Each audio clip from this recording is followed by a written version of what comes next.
السلام علیکم ورحمۃ اللہ وبرکاتہ۔ Welcome back to my channel Miss Quiz Corner. Video start کرنے سے پہلے میری صرف ایک چھوٹی سی ریکویسٹ ہے، میرے چینل کو لازمی سبسکرائب کریں اور ساتھ لگے ہوئے بیل بٹن کو بھی پریس کر دیں۔ چلتے ہیں سوالات کی جانب۔ سب سے پہلا سوال ہے، جمعے کا دن کس نبی کی امت کے لیے مخصوص کیا گیا؟ 5 4 3 2 1 0۔ جواب ہے حضرت محمد صلی اللہ علیہ وآلہ وسلم کے لیے۔ سوال ہے، قرآن مجید کی کون سی سورہ میں جمعے کا ذکر ہے؟ 5 4 3 2 1 0۔ جواب ہے سورۃ الجمعہ میں جمعہ کا ذکر کیا گیا ہے۔ اگلا سوال ہے، جمعے کے دن اذان کے بعد کس عمل کا حکم ہے؟ 5 4 3 2 1 0۔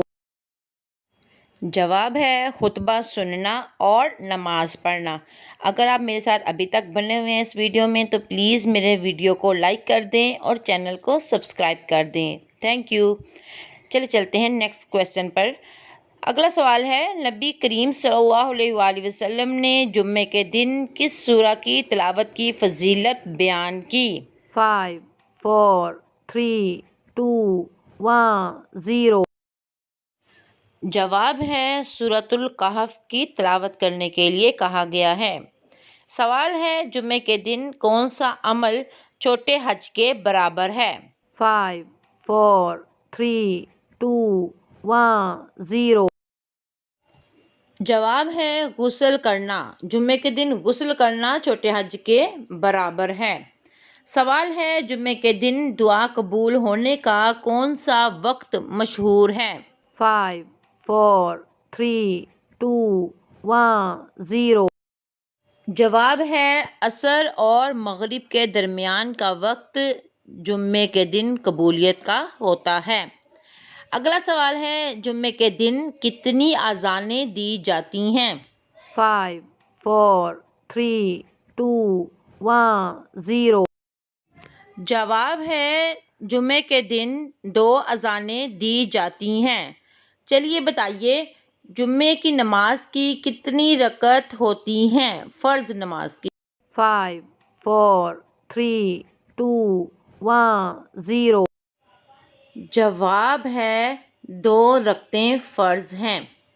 سوال ہے، جمعے کی نماز کے خطبے کتنے ہوتے ہیں؟ 5 4 3 2 1 0۔ جواب ہے جمعے کے دن 2 خطبے دیے جاتے ہیں۔ سوال ہے، جمعے کے دن کس عمل سے ہفتے بھر کے گناہ معاف ہو جاتے ہیں؟ 5 4 3 2 1 0۔ جواب ہے جمعے کی نماز خشوع کے ساتھ پڑھنا۔